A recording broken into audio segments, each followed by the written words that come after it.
Celestia Astrology. I'm Sonia. Thank you for joining me. We're going to be unpacking the astrology of the full moon in Capricorn, which I've called the closing act because it's the third moon in a 3-moon story. And I'll go into that as we go.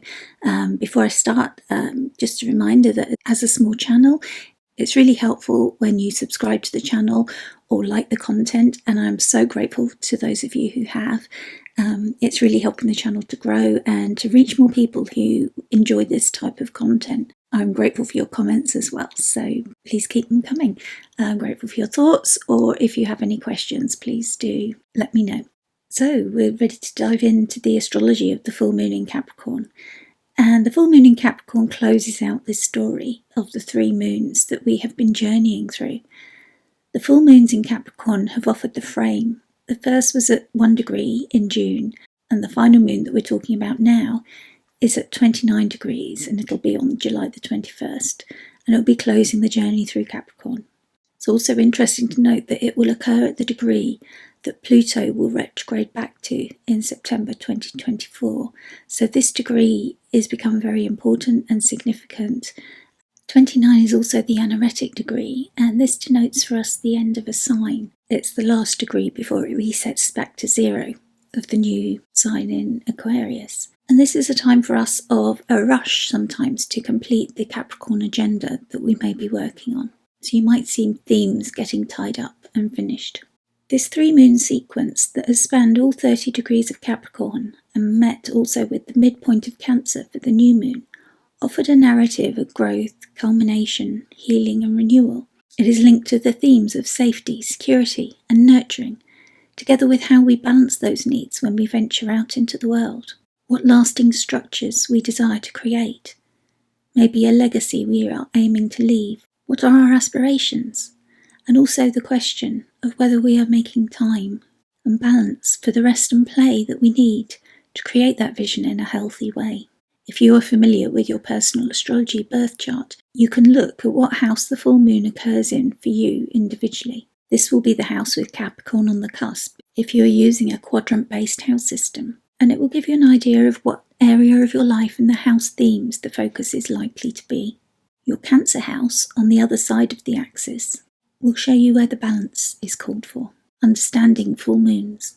Full moons are often described as times of culmination, illumination, and revelation for us. When the moon reaches its fullest, it sits opposite the sun in the sky, creating a dynamic tension that may bring hidden truths to light and allow us to see situations from a new perspective as more becomes illuminated symbolically in the reflected light. This can be a challenging time to navigate. Many of us can struggle to sleep, and my cat will often let me know that he senses the charged energy too. This opposition to the sun marks the halfway point in the lunar cycle, which spans roughly 29.5 days, or 1 synodic month, which is different to our calendar months. So we may view this as different cycles unfolding within larger cycles. Anyone familiar with fractal theory will recognise this. A shorter 29.5 day cycle as the moon completes her journey around the zodiac, or we can also look to the longer cycle of 6 months. The full moon can highlight themes that began during the Capricorn new moon on the 11th of January, offering a deeper, longer-term insight into our personal and collective journeys. What were you planning or initiating into your material world at the last new moon in Capricorn at 20 degrees? And what have you needed to adjust and nurture since then? Also, you can now look forward to see what you intend to harvest, release or adjust in the 6 months ahead until the new moon in Capricorn on the 30th of December 24 at 9 degrees. This story is culminating for you now, and you can expect to harvest from the seeds that you've sown, the story that began for you and the plans you initiated in January in the next 6 months before the next Capricorn new moon. It will also be time to adjust and review in 3 months, in October, before you release whatever you have outgrown and no longer need to take forward into the next Capricorn cycle. There is also another, even longer family or degree story that plays out around the degree that the lunation occurs in. This is called the Moon Family, as outlined by Detriment in their book Lunar Shadows 3. I'm displaying a graphic that outlines the dates and the moons, and you can find that if you look at my Substack or YouTube, if you're listening to the podcast. If you began a significant longer-term new project or life story around January 2023, you may expect louder or significant turning points and adjustments as the moon progresses around the dates of October 2023, and be experiencing the culmination or illumination of the story now. This is different from the end, which is likely to occur around April 2025, which is when things may move to a different level or another setting in the story. So in this Capricorn moon family, the new moon was at 21st of January 2023. The first quarter moon was on the 22nd of October 2023. The full moon is now the 21st of July 2024. The last quarter moon, which will be the final adjustments that you make, will be on the 21st of April 2025. And then the following Capricorn new moon will take you into a new story at another level. This would usually be experienced by people if the lunation is in a close aspect to a planet or angle in their own natal chart, which makes it personal to them. Although not every moon family will apply to you individually, it is worth tracking the ones that do. An astrologer can help you locate the degrees and locations of your planets. You can also create a free birth chart at astroseek.com or at Chani App, and I've shared an affiliate link. The full moon in Capricorn. Capricorn is the cardinal, yin or feminine, earth sign, which is ruled by Saturn, the lord of time. Capricorn brings qualities of discipline, responsibility, and material ambition. Capricorn offers us the patience to take time to overcome any obstacle to achieve our pragmatic aims. This lunation will be in the third decan of Capricorn, which the Wild Way Oracle deck by Astro Artistry on Substack or Nick Gallen Art on Twitter and Instagram has titled Secure and Stable. Astrologer Austin Coppock refers to this decan as the throne and describes the big desk, emphasizing the power and leadership, while astrologer Kira Ryberg highlights its themes of responsibility, the cost of shouldering that power. We have the keywords for Capricorn 3 of position of power, material prosperity, and responsibility. And we see the elk here, who is well dressed in the luxury of power in the card, showing the elk who has reached the top of the highest mountain. He commands great respect. He enjoys having influence and a sense of duty, but the weight of authority is great. He also feels the pressure. Heavy is the head that wears the crown, he grumbles. He reminds us that positions of power come with expectations and obligations, as well as the ability to increase our social status or bank balance. Now is the time to take responsibility for your kingdom and spend your resources wisely. In her book, Dreaming the Decans, T. Susan Chang offers this verse for the decan of Capricorn 3. A tree with roots and leaves of gold, a book whose pages still unfold. My work, my wealth, my family, deposits of my destiny. Another image for this decan is linked to the imagery of the Four of Pentacles in the Tarot, further reinforcing the focus on material prosperity, control, and the consolidation of resources. We see a figure on a stage, which indicates that all may not be quite as it seems. He appears to be on a throne with a crown. There's a village behind him. It looks prosperous. There are tall towers. He's well dressed. And at his feet are two pentacles, rooted into the earth.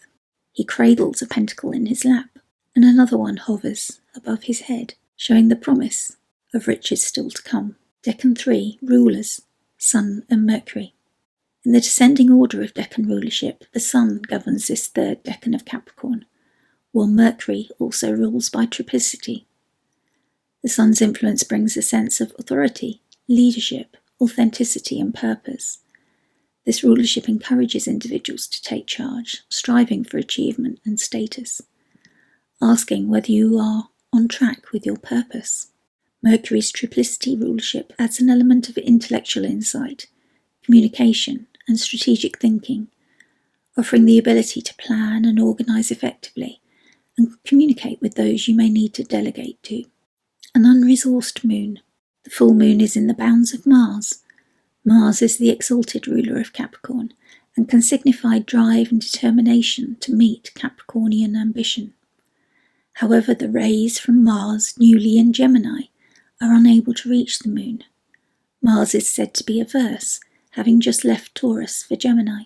This leaves the moon without direct martial resources and possibly without some sense of direction and focus. There is also no sight of Venus, the triplicity ruler, or Mercury, the second Decan ruler.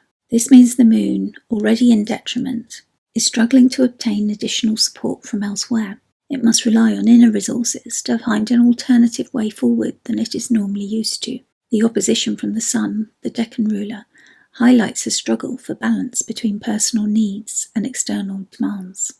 Astrological aspects of this full moon. Out of sign conjunction with Pluto in Aquarius.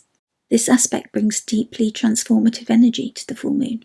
Although Pluto is in Aquarius, the influence of this conjunction suggests deep-seated changes and the uncovering of hidden power dynamics. We may be forced to finally address issues of control, authority, and the underlying structures that govern our lives that can no longer be hidden away. We may also reconsider our own power. Do we use it wisely? Do we hand it away? How could we better use it? Square to Chiron in Aries. The tension of this square indicates a period of healing through confrontation, tension, or challenge. Chiron, the wounded healer in Aries, brings up themes of identity and self-assertion. This aspect may trigger old wounds related to our sense of self and challenge us to find ways to assert our individuality within the confines of societal expectations. Trine to Uranus in Taurus. A harmonious trine to disruptive awakener Uranus in Taurus may offer innovative solutions and sudden breakthroughs. Uranus encourages us to break free from outgrown patterns and embrace change in our material realm. This aspect may offer creative approaches to achieving stability and security. Sextile to Neptune in Pisces and ruler Saturn. This gentle aspect to Neptune provides a spiritual and intuitive dimension to the full moon's energy. Neptune can help us tap into our dreams and ideals, offering a sense of compassion and understanding, but it can also be confusing or disorienting. It's a supportive energy for letting go or dissolving rigid structures and allowing for more flow or inspired ways of being. Saturn, the ruler of Capricorn and the lord of time, is retrograding. Saturn's retrograde motion allows its energy to reach our subconscious more easily, especially in the dreamy realm of Jupiterian Pisces.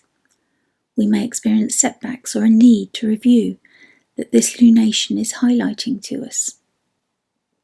This retrograde motion could help you uncover and work through deep-seated fears and limitations. You might use this time to align more closely with your spiritual and intuitive insights. Contra-antitia between Pluto and Mars. This subtle, hidden, or shadow aspect signifies hidden tensions and possibly a need for indirect confrontation. It may also manifest as passive aggression. The contra-antitia, like a mirrored opposition, is between Pluto in Aquarius and Mars in Gemini, and suggests underlying conflicts related to power and control, and the ability to actively communicate the truth. The luminaries and the benefics. During this full moon, Venus in Leo forms a sextile with Jupiter in Gemini, creating a backdrop of optimistic and expansive energy. Although these benefics are not directly interacting with the luminaries, their conversation suggests an underlying potential for growth and joy. Their influence reminds us to seek pleasure and learning in creative and communicative endeavours, even as we navigate the more intense energies of the full moon. At the same time, Uranus in Taurus, separating from Mars, forms a more action-oriented square with Mercury in Leo. This may charge up the authenticity of our conversations and communications, and thoughts with inspiration or sudden change. Mercury is presently in its pre-retrograde shadow, so anything that may be brought up by this aspect, you may find yourself revisiting in August, and finally resolving in September when Mercury returns direct. Who feels it most? This full moon in Capricorn will be particularly impactful for those with strong placements in the cardinal signs: Capricorn, Cancer, Libra, and Aries. Additionally, individuals with prominent Saturn placements, or those experiencing significant Saturn or Mars transits, may also feel the weight and responsibility of this full moon more acutely. Conclusion: the full moon in Capricorn offers a powerful moment of clarity and insight, a time of culmination, seeking closure on the stories you have lived through with the last 3 moons. It may also introduce you to the themes of closure and release you are likely to experience when Pluto makes its final visit to the same degree, 29, the last degree of Capricorn. As the moon illuminates the sign of Capricorn, we are called to examine our structures of power and responsibility and address the cost of our stability and responsibility, and seek insightful changes. This lunation provides an opportunity to secure and stabilize our material world, or alternatively to see what may be holding us back. You may also find the sister episode offering Astro mindfulness for this Capricorn full moon, entitled Saturn's Ruins, helpful if you want to connect with this energy more closely. Thank you so much for joining me.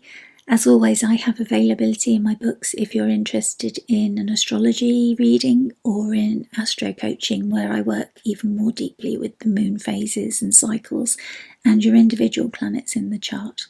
You can find me at celestiaastrology.com, or you can also find me on YouTube, Instagram, Twitter, all those places as Celestia Astrology. Thank you so much, and please don't forget to like, subscribe, or comment.